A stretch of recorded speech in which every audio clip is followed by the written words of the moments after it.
Bonjour. Bonjour. Welcome back in Munich. Yay. We were just talking about that eighth or ninth time in Munich. Maybe more. Are you even thinking about becoming a full-time resident? I have thought about it actually. My friend and I thought about buying a house here once. Yeah, because it's paradise. Get a garden, make shows, and Yeah. and your friend can have a recording studio. And, Yeah. it's a deal. What happened since the last time you came back, music-wise? Recording, touring? Yeah. I have another band I play with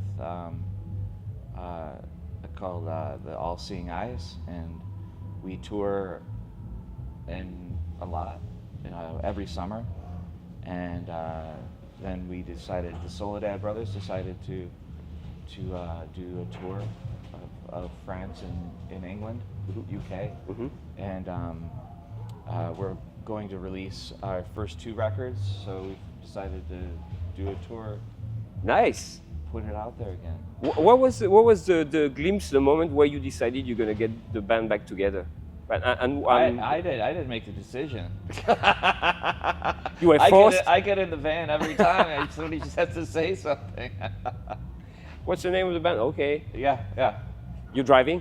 Yes. Oh man, amazing. Yeah, I drive and do tour production and Selling the merch, doing the coffee.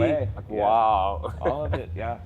Well, we don't make very much money, so we can't pay people to come do it for us. If someone wants to do it for free. It's your passion, right? Yeah. You should be happy. Yeah. That's what people from the record company tells you usually. We have no record label, so. The magic of rock and roll happening like that. To put our own records out. I think the first 2 Soledad Brothers records will be out on Third Man in the next 6 months or so, maybe. So. Wonderful. Yeah. It's going to be like a rejuvenating thing for the music, for new people listening to the song. Yeah, I hope so. Yeah. So. You remember your first time when you decided to be a part of the rock and roll music, be a musician full time? Well, it just kind of happens. You don't really say I'm gonna do it. It just happens, I guess when I graduated from medical school in 2002, and decided I was going to take a year off and get in the van and go for a year. And I was only going to do it for a year, and then John Peel from BBC Radio 1. The John Peel talked me into going longer. So to keep touring, I was going to start a residency and for psychiatry. And I told him that we did a Peel session, and asked me what I'm going to do in the next year. And I said, I'm interviewing for my residency so I can be a psychiatrist. And he looked very sad and said, no, you're doing something very important, so you should continue. So I did for another 3 years. Yeah. So. How was that experience? How was that experience being working in the psychiatry, not business, but in the field? Okay, the Cramps video at the psychiatric hospital. Right, of course. That was my job every Friday. I had karaoke, and the patients come and sing while I play guitar. Me and another doctor play guitar, and we had 300 songs. That is great. Come and sing. So the Cramps video is great. But that was your life. My life. So good. Yeah, it's so great. Good. I mean, and so therapeutic. But now you're doing kind of the same thing. You're playing music for people who are like misfits and a little bit crazy. I hope so, and I hope it helps. On a bigger scale. Yeah. It's all therapy. It's totally it's therapeutic, And we first time we have played in 20 years, and people keep coming up to us saying, "Thank you. This means a lot, and people are so happy, So yeah."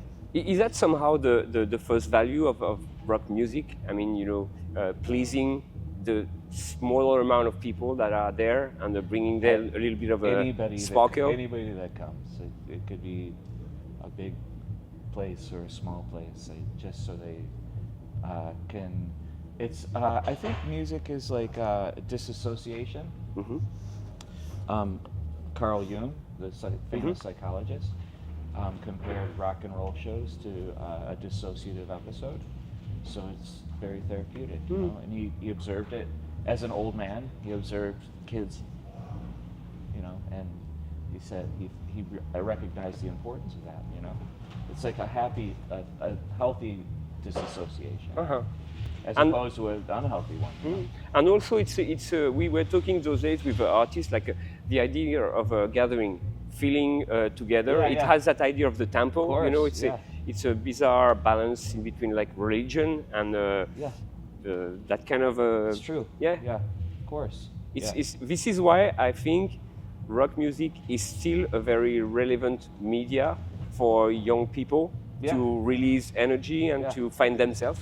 Sometimes the kids don't know what they're getting into until they get into it. Yeah. So, you know, they think, oh, it's just rock and roll, and then they see what it really is, and they learn to love it. You know? Understand the power, and it's probably why the people who don't like it call it the devil music, because they go like, don't go there, because you're gonna get the brain. Yeah, it's true. It may be true. It may be true as well. Who am I to say? You know? Look at Elvis at the time. Yeah. People are like, ooh, this guy is not gonna help us. Yeah. Right.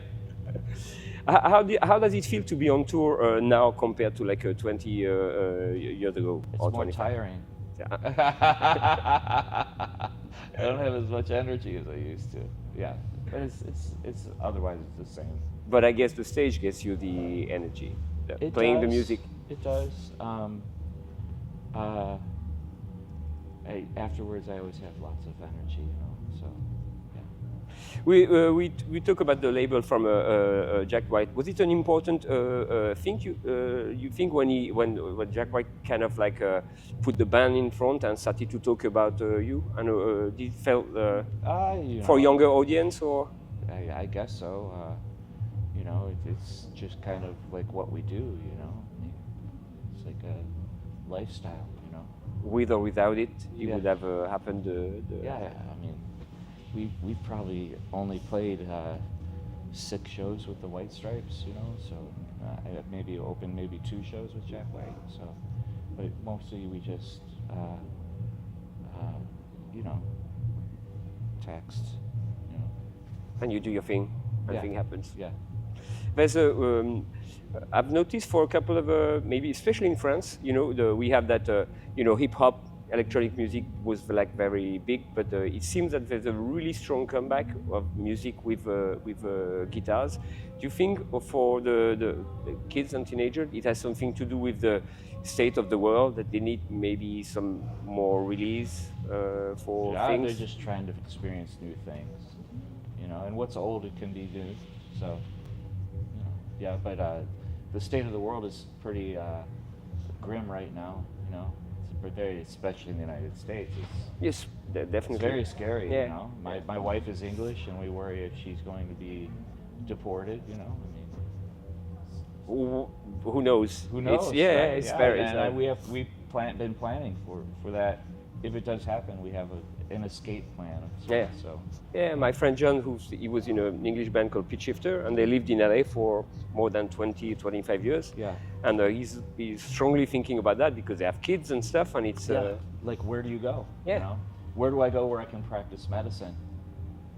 I mean, I can't go to England and practice medicine, but I can go to Ireland.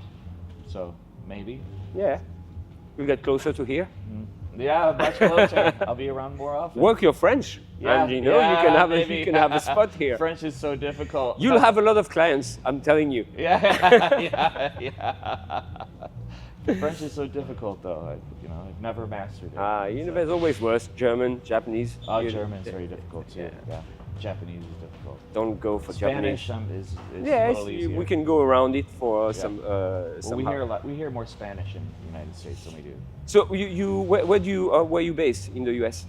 Cincinnati, Ohio. Oh, okay. Ben lives in Nashville. I live in Cincinnati. Brian lives in Cincinnati. Yeah. were you close to the scene of like what people call like the Detroit scene from like the early '70s to the? Well, I sang for the MC5 on the reunion tour for a month, so I guess so. Yeah. I mean, is it still a strong city when it comes down to you know the music, the message, and? Yes, of course. I haven't been there for like more than 10 or 15 years, so I don't know exactly. Yeah, but of course. the energy in Detroit was insane. Yeah, I mean, you know, it's a little different now. It's coming up like it's getting fixed up. It's not like it was when we were kids, where you know all the buildings were burned down and vacant. You know, like things are getting fixed up. So. Like it happened in LA when you see downtown. Now it's like a little mall. Yeah. Only at night, zombie appears. Yeah. What is the type of music you listen to when you're not making music? I listen to a lot of jazz. Of course, I listen to a lot of blues, rock and roll. Listen to a lot of reggae these days. I listen to a lot of music. Yeah. There's no one particular type. You know, I like Afro pop. What would be your guilty pleasure? My guilty pleasure? Food.